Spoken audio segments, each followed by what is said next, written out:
Good morning everyone, welcome to the another video of issue of debenture. आज की हमारी second video जो है वो वेंडर के ऊपर रहेगी। मैंने आपको कहा था कि वेंडर के ऊपर हमारी नेक्स्ट वीडियो चलेगी। चलिए आज वेंडर समझते हैं। देखिए वेंडर कौन होता है? वेंडर वो लोग होते हैं जिनसे कंपनी एसेट खरीदती है।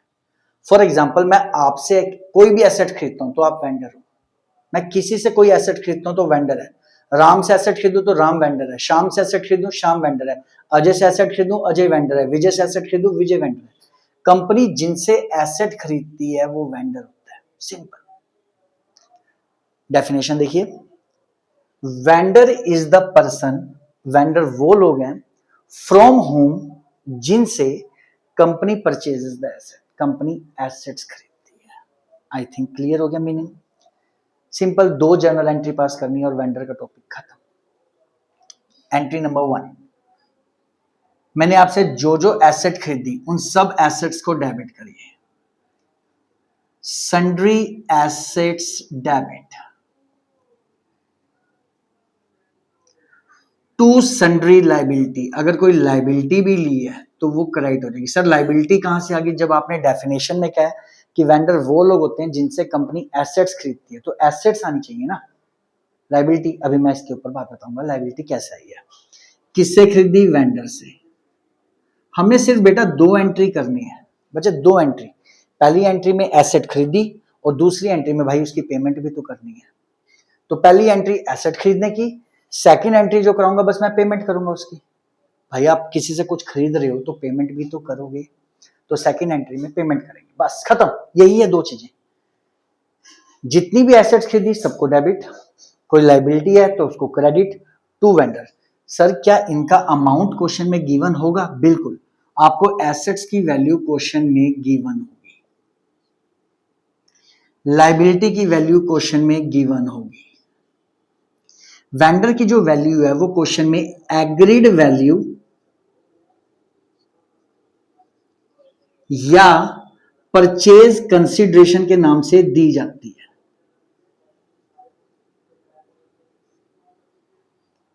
एसेट्स की वैल्यू हमेशा मिलेगी, लाइबिलिटी की वैल्यू हमेशा मिलेगी, वेंडर की वैल्यू एग्रीड वैल्यू या परचेज कंसिडरेशन के नाम से मिलती है। इसका मतलब होता है कि इतना पैसा मुझे वेंडर को देना है। एग्रीड वैल्यू मींस एक ऐसी वैल्यू जिसपे हमने एग्री हुए हैं कि इतना पैसा मैं आपको दूंगा। ओके सर, बात क्लियर होगी, लेकिन ये है क्या? ये क्या चीज है? ये वो चीज है, ये एंट्री, फर्स्ट एंट्री वो एंट्री है जिसमें मैं आपको बता रहा हूं मैंने वेंडर से कौन कौन सी एसेट खरीदी है। जो जो एसेट खरीदी सबको डेबिट करो, कोई लाइबिलिटी अगर है तो उसको क्रेडिट करो टू वेंडर। इसका अमाउंट गिवन होगा, इसका अमाउंट गिवन होगा, इसका अमाउंट गिवन होगा। एंट्री करने के बाद आपको क्या चेक करना है? क्या डेबिट और क्रेडिट का टोटल इक्वल आ रहा है? सर इक्वल ही तो आता है हमेशा, नहीं। इसमें 95% केसेस के अंदर वो इक्वल नहीं होगा। चेक करना कैसे? फॉर एग्जाम्पल, मैंने आपसे 40,000 रुपए की कोई एसेट खरीदी, 40,000 की, ठीक है। एक छोटे से एग्जाम्पल में मैं आपको समझाता हूं। मान लो मैंने अपनी कोई एकेडमी खोली आज, कोई भी एकेडमी खोली मैंने आज, और मैं आज रूम लिया है एक रेंट पे, और कल से मैं स्टार्ट करूंगा अपनी क्लासेस। मैंने अपने स्टूडेंट से बात करी कि मैंने कहा यार मैंने अपनी एकेडमी ओपन करनी है, कल से स्टार्ट करनी है, रूम तो ले लिया, उसके अंदर जो फर्नीचर वगैरह चाहिए होता है वो मुझे कहाँ से मिलेगा? अच्छा, तो एक स्टूडेंट ने मेरे से कहा विनय सर हमारा खुद का अपना शोरूम है फर्नीचर का, आप वहां से ले लीजिए। तो मैंने कहा यार मेरे को पहले पता होता, पूरा दिन हो गया, मैं आज ही देर से लेके सेटअप करवा देता। तो क्या हो गया विनय सर, शाम ही हुई है, कल सवेरे ले लो। मैं कल से तो क्लासेस स्टार्ट होनी है 10 बजे सवेरे, कोई दिक्कत नहीं है सर। आप एक काम करना, सवेरे सवेरे बताओ कितने बजे मेरे शोरूम पे आ सकते हो? मैं तू बता, तू कितने बजे आ सकता है? मेरे को तो जितने बजे कहेगा मैं आ जाऊंगा। सर एक काम करिए, सवेरे 6 बजे आ जाओ, मैं 6 बजे एग्जैक्ट शोरूम पे आ जाऊंगा, और जो आपको फर्नीचर चाहिए आप फर्नीचर सिलेक्ट कर लेना। मैं ठीक है। मैंने कहा मुझे टीचर्स की 2 चेयर्स, उनके आगे के लिए टेबल्स, प्लस स्टूडेंट्स के लिए 40 चेयर्स चाहिए अपने दोनों रूम में सेट करने के लिए।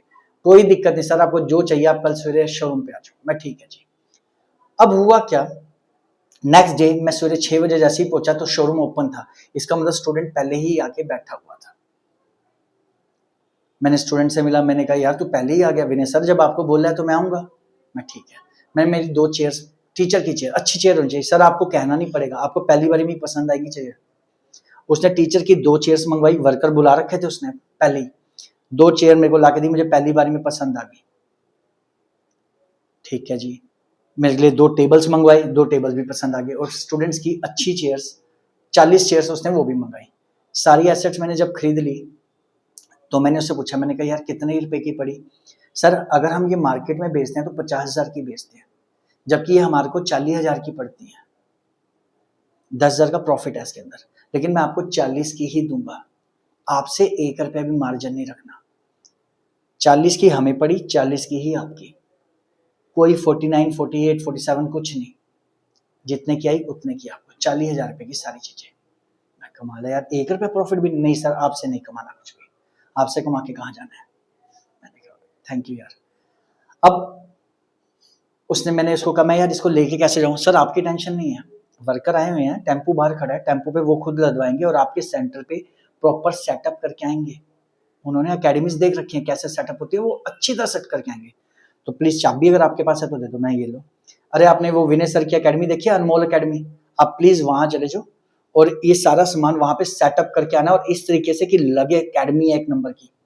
वर्कर ने कहा ठीक है जी, कोई दिक्कत नहीं है। वर्कर ने सामान लदवाया टेम्पो में अपने आप, मेरे को कुछ नहीं करना, मैं बैठा हूँ बस आराम से, अपने आप लेके जा रहे हैं, अपने आप सेटअप करेंगे, मैं उसके साथ बस स्टूडेंट के साथ बैठ के बात कर रहा हूँ। मैंने कहा मैंने 40,000 रुपये तेरे को देने हैं, शाम को दे दूं? अरे सर उसकी कोई दिक्कत नहीं है। मैंने कहा मेरे को पता नहीं था ना कितना बनेगा बिल, इसलिए मैंने कैश लाया नहीं इतना। कोई दिक्कत नहीं सर, 40,000 शाम को दे देना। अब मैं उससे जब बात कर रहा था, इतने में ही रूम के अंदर एक पर्सन एंटर हुआ, और वो पर्सन जो एंटर हुआ उसने बहुत रूड वे में मेरे स्टूडेंट से बात करी। उसने कहा भाई साहब क्या बात है, मैं 2 बार आपके शोरूम में आ चुका हूँ, क्या मेरे को मेरे पैसे के लिए बार बार धक्के खाने पड़ेंगे? वो ये बोल रहा है। मैं उसको देख रहा हूँ, कौन है इतने सवेरे सवेरे लड़ने के मूड में आए हुए हैं। तो मैं एकदम तो कुछ बोला नहीं। तो स्टूडेंट ने उससे बोला, वो कहता भाई साहब सॉरी, आप जब जब 2 बार मेरे पास पैसे ले रहे हो मैं मानता हूं, लेकिन उस टाइम मैं शोरूम में नहीं होता, मेरी कोई गलती थोड़ी है। अगर होता तो मैं आपको पैसे उसी वक्त दे देता, कोई वैसे बड़ी चीज तो है नहीं इतनी। तो मैंने पूछ लिया, मैंने कहा यार क्या हुआ?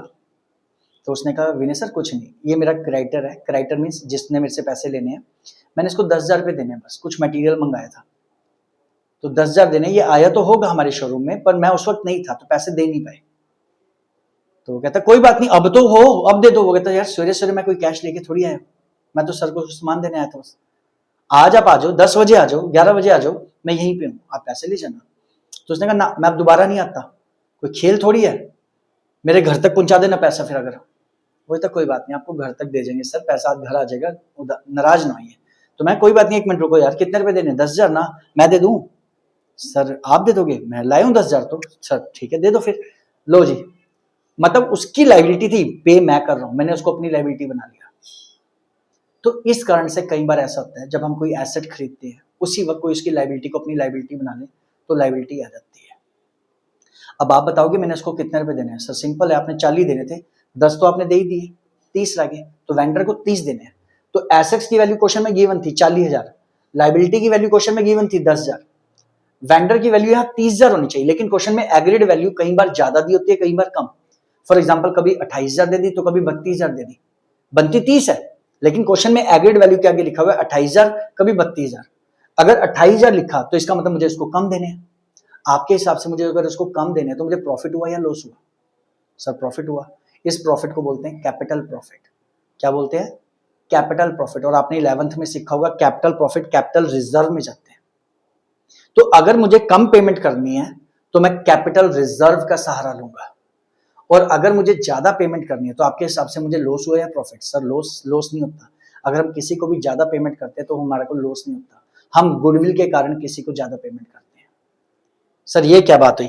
कम पेमेंट करनी है तो आपको प्रॉफिट हुआ, उस प्रॉफिट को आप कैपिटल प्रॉफिट बोल रहे हो, और कैपिटल प्रॉफिट कैपिटल रिजर्व में जाते हैं, ठीक है। लेकिन अगर ज्यादा पेमेंट करनी है, 32,000 बोल दिया ग्रेड वैल्यू, तो आप उसको 2,000 ज्यादा दे रहे हो तो आपको लॉस नहीं हुआ? नहीं। अकाउंट्स में ये माना जाता है कि अगर हम किसी को ज्यादा पेमेंट कर रहे हैं तो वो लॉस नहीं होता, वो गुडविल होती है। मैं आपको इसका एक एग्जांपल देता हूँ। 3-4 साल पुरानी बात होगी, मेरा एक स्टूडेंट अभी +2 पास हुआ, वो यहाँ से दिल्ली शिफ्ट हो रहे थे उसकी पूरी फैमिली। तो उसने मेरे पास आया, विनय सर मेरे +2 में मार्क्स अच्छे आए, मैं हम दिल्ली जा रहे हैं सारे। मैंने बीकॉम में एडमिशन लेना है वहाँ पे, तो मैं ठीक है बहुत अच्छी बात है बच्चे कर, सर मुझे वहाँ कोचिंग ऑनलाइन मिल जाएगी आपसे। मैंने कहा ना बेटा मैं ऑनलाइन तो देता नहीं, मैं उस वक्त ऑनलाइन कोचिंग नहीं देता था। मैं क्या दिक्कत है वहाँ भी तो कोचिंग होगी, सर मुझे क्या पता कैसी होगी, आपसे तो पढ़ा हुआ हूँ तो इसलिए समझ है चीज़ की। मैं तो एक काम कर, जहाँ जा रहा है वहाँ एक बार जाके पता कर कितने इंस्टीट्यूट्स हैं और फिर मुझे आके बात बताइए। तो वो गया, उसने वहाँ शाम को घूमा तो देखा होगा 3 अकेडमीज हैं उसके एरिया में।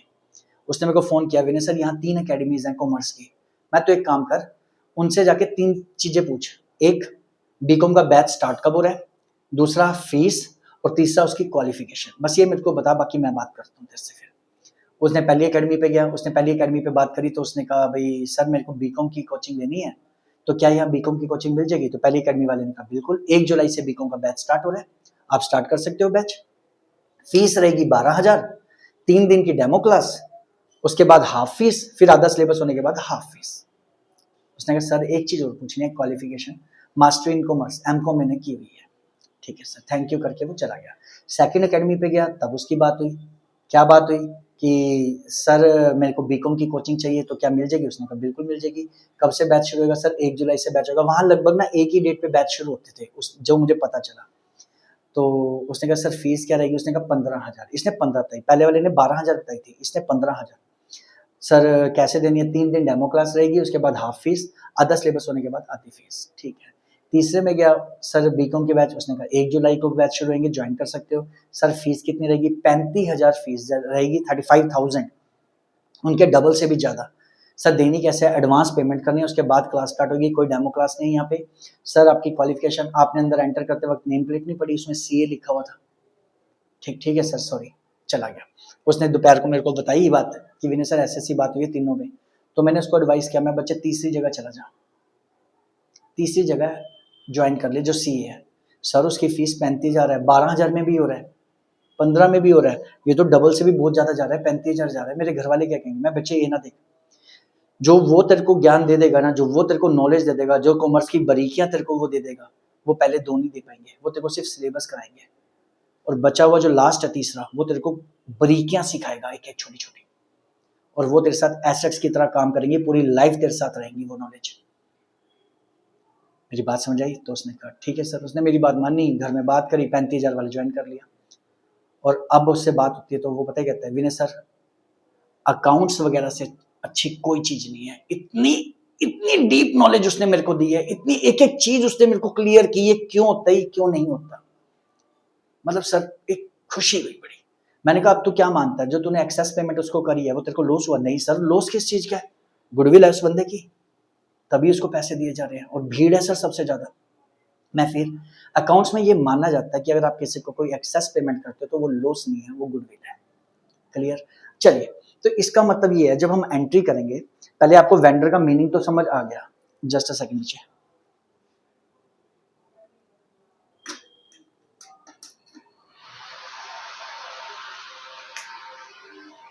हाँ जी। तो सबसे पहले वेंडर का मीनिंग क्या होता है? वेंडर वो लोग होते हैं जिनसे कंपनियां एसेट्स खरीदती हैं, पहली चीज। दूसरा, एसेट खरीदती हैं तो 2 एंट्रियां मुझे करनी है। पहली एंट्री में मैं उससे एसेट खरीदूंगा और दूसरी एंट्री में उसकी पेमेंट करूंगा। तो 2 एंट्रियां करूंगा, एसेट खरीदना और सेकंड एंट्री में पेमेंट तो करनी ही पड़ेगी, पेमेंट की एंट्री। तो पहली एंट्री एसेट खरीदने की, जितनी भी एसेट खरीदोगे सारी डेबिट। अभी मैंने आपको लायबिलिटी बताया, क्यों लायबिलिटी आ जाती है, इसलिए लायबिलिटी क्वेश्चन में कई बार गिवन होती है। तो लायबिलिटी आ गया, लायबिलिटी क्रेडिट टू वेंडर जिससे खरीदी, इसकी वैल्यू गिवन होगी, इसकी वैल्यू भी गिवन होगी, एसेट कितने की है, लायबिलिटी कितने की है। ये वैल्यू जो होती है कभी कभी ज्यादा दी होती है, कभी कम हो सकता है, कभी दी ना हो, फिर तो आप कर देना 40 में से 10 गए, 30,000 सीधी आ गई, वेंडर को 30,000 देने हैं जो जेन्युइन अमाउंट है। लेकिन अगर क्वेश्चन में गिवन है, कई बार इसका अमाउंट ज्यादा भी दिया होता है, कई बार कम। कम दिया होगा तो कैपिटल प्रॉफिट है, कैपिटल प्रॉफिट कैपिटल रिजर्व में जाता है, और ज्यादा दिया होगा तो लॉस नहीं है, वो गुडविल है। मैं आपको ये लिख के दे रहा हूं चीज, if total of debit side is not equal to credit side, अगर डेबिट साइड का टोटल क्रेडिट साइड के टोटल के बराबर नहीं आता, देन उस केस में बैलेंसिंग फिगर विल बी, तब कुछ ना कुछ तो बैलेंसिंग फिगर निकलेगा। अभी मैंने आपको बताया कि क्रेडिट साइड में कम पड़ गया तो आप कैपिटल रिजर्व लिख लेना। कैपिटल रिजर्व मींस आपको प्रॉफिट हो रहा है, कम पेमेंट करनी है, और डेबिट साइड में कम पड़ गया तो गुडविल। सर कोई एग्जांपल देके बताओ। मैं इतनी देर का एग्जांपल ही चल रहा था बच्चे। देखिए ये 40,000 दे रखी है, ये 30,000 दे रखी है, सॉरी 40,000, 10,000। तो आपके हिसाब से यहाँ कितना चाहिए सर? 30,000, लेकिन क्वेश्चन में 28,000 दिया हुआ है एग्रीड वैल्यू। तो कम पेमेंट है, ज्यादा पेमेंट है? कम है। कितने का प्रॉफिट हुआ सर? 2,000 का। कौन सा प्रॉफिट हुआ सर? कैपिटल प्रॉफिट हुआ। कहाँ जाएगा? कैपिटल रिजर्व में जाएगा। अब देखते हैं कैसे जाएगा।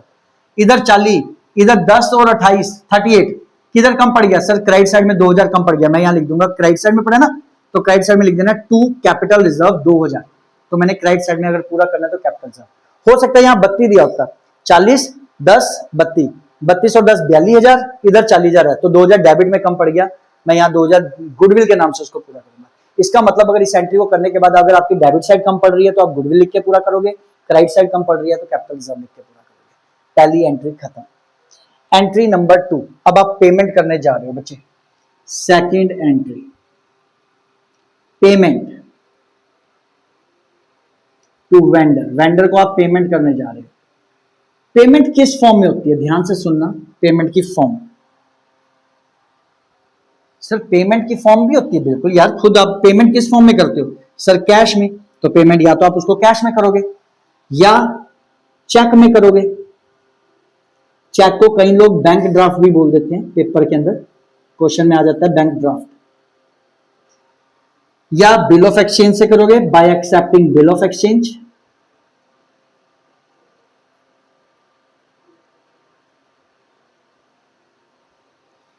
या इस चैप्टर के अंदर जो कंसेप्ट है debenture, bye issuing debenture, debenture के थ्रू करोगे।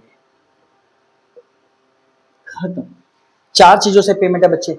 या तो मैं उसकी पेमेंट कैश में करूंगा, चेक से करूंगा, बिल ऑफ एक्सचेंज से करूंगा, या डिबेंचर इशू करके करूंगा। ये तो आएगा ही आएगा, ये तो कंपलसरी है। चैप्टर यही है तो ये तो वर्ड आएगा आएगा। क्या इसके साथ इनमें से भी कई बार कुछ आ जाता है? ये तो आएगा आएगा। ठीक है सर। एंट्री क्या होगी? अगर मैं उसकी कैश में पेमेंट कर रहा हूं तो वेंडर डेबिट टू कैश। पहले वेंडर क्रेडिट हुआ था, अब वेंडर क्या हो गया? डेबिट हो गया। Vendor debit to cash. Okay sir. अगर किससे करूं पेमेंट? चेक से, तो कुछ नहीं, चेक के लिए बैंक कर लेना, वेंडर डेबिट टू बैंक। खत्म। कैश में पेमेंट कर रहे हो कैश, चेक से पेमेंट कर रहे हो बैंक, बिल ऑफ एक्सचेंज से पेमेंट कर रहे हो वेंडर डेबिट टू बीपी। खत्म। और डिबेंचर से कर रहे हो तो वेंडर डेबिट टू डिबेंचर। कुछ भी नहीं है बच्चे, बिल्कुल आसान है। कैश में पेमेंट कैश, चेक से payment bank, bill of exchange से बीपी, डिबेंचर से डिबेंचर। लेकिन एक चीज याद रख लेना बच्चे, एक चीज कभी कभी होता है जो इसके अंदर ना डिबेंचर प्रीमियम या डिस्काउंट का कंसेप्ट होता है। ये क्या होता है भी मैं बताता हूं। प्रीमियम आ गया क्रेडिट करना है, डिस्काउंट आ गया डेबिट करना है। सर ये क्या है प्रीमियम या डिस्काउंट? जैसे ये मार्कर है, 10 रुपए का मार्कर है, मैं अगर 10 का मार्कर आपको 10 में ही बेचूं, ये पार होता है। 10 वाला मार्कर 9 या 8, 7 में बेचता हूं, डिस्काउंट होता है। कम में बेचूंगा डिस्काउंट। 10 का मार्कर 11 या 12 में बेचता हूं, वो प्रीमियम होता है। क्लियर हुई? पार, प्रीमियम, डिस्काउंट। 10 वाली चीज 10 में पार, नो प्रॉफिट नो लॉस। 10 वाली चीज 9, 8 में बेच रहा हूं, डिस्काउंट। 10 वाली चीज 11, 12 में बेच रहा हूं तो प्रीमियम। ऐसी कंपनी अपनी जो डिबेंचर होती है, मान लो एक डिबेंचर 10 का है तो कई बार 10 वाला डिबेंचर 10 में बेचती है तो वो पार हो गया। ज्यादा में बेच दे प्रीमियम, डिस्काउंट में बेच दें कम में बेच दें डिस्काउंट। तो इसका मतलब ये जो एंट्री मैंने करी वेंडर डेबिट टू डिबेंचर, ये पार के लिए करी। लेकिन हो सकता है क्वेश्चन में इसने कहा कि हमने जो डिबेंचर उसको दी वो प्रीमियम पे दिए, तो प्रीमियम यहाँ पे क्रेडिट कर देना बस। डिस्काउंट अगर पे दिए तो डिस्काउंट को डेबिट कर देना। ये तो एंट्री रहेगी, वेंडर टू डिबेंचर रहेगा। हाँ, अब चेक कर लेना, प्रीमियम है तो प्रीमियम क्रेडिट कर देना, डिस्काउंट है तो डिस्काउंट डेबिट कर देना। That's it. दोबारा कंसेप्ट समझ लो। वेंडर कौन होते हैं? वेंडर वो लोग होते हैं जिनसे कंपनियां एसेट्स खरीदती हैं। ओके, इसलिए इसमें 2 एंट्रियां रहेंगी, एक एसेट खरीदने की और एक उसकी पेमेंट की। पहली एंट्री मैंने करी एसेट खरीदने की, एसेट जितनी भी खरीदी डेबिट। कोई अगर लायबिलिटी क्वेश्चन में दे रखी है क्रेडिट करिए, किससे खरीदी? वेंडर से। इसकी वैल्यू गिवन, इसकी वैल्यू गिवन, इसकी वैल्यू इस नाम से गिवन होगी। एंट्री पूरी करने के बाद आप चेक कर लेना कि एंट्री बराबर है या नहीं है। हो सकता है कभी कभी डेबिट साइड कम पड़े, हो सकता है कभी क्रेडिट साइड कम पड़े। अगर डेबिट साइड कम पड़ेगी तो आप डेबिट साइड में गुडविल लिख के उसको पूरा कर देना, गुडविल डेबिट इतने रुपए। क्रेडिट साइड में कम पड़े तो टू कैपिटल रिजर्व इतना, और वो क्यों होती है उसकी कहानी मैंने आपको बता दी कि हम कैपिटल रिजर्व क्यों लिखते हैं, गुडविल क्यों लिखते हैं। कम पेमेंट कर रहे हो तो प्रॉफिट है, कौन सा प्रॉफिट है? कैपिटल प्रॉफिट है, और कैपिटल प्रॉफिट कहा जाता है कैपिटल रिजर्व में, इसलिए कैपिटल रिजर्व लिखा जाता है। ज्यादा पेमेंट कर रहे हो वो लॉस नहीं होता अकाउंट्स में, वो गुडविल के लिए लिखा जाता है। Okay sir. सेकंड एंट्री होगी पेमेंट करनी है वेंडर की। वेंडर की पेमेंट किस फॉर्म में होती है? या तो कैश की फॉर्म में, या चेक की फॉर्म में, बिल ऑफ एक्सचेंज की फॉर्म में, या डिबेंचर इशू करके। कैश में कर रहे हो वेंडर टू कैश, चेक से कर रहे हो vendor to bank, bill of exchange से कर रहे हो वेंडर टू बीपी, डिबेंचर से कर रहे हो वेंडर टू डिबेंचर। हाँ, डिबेंचर 3 केस पे हो सकता है, पार, प्रीमियम, डिस्काउंट।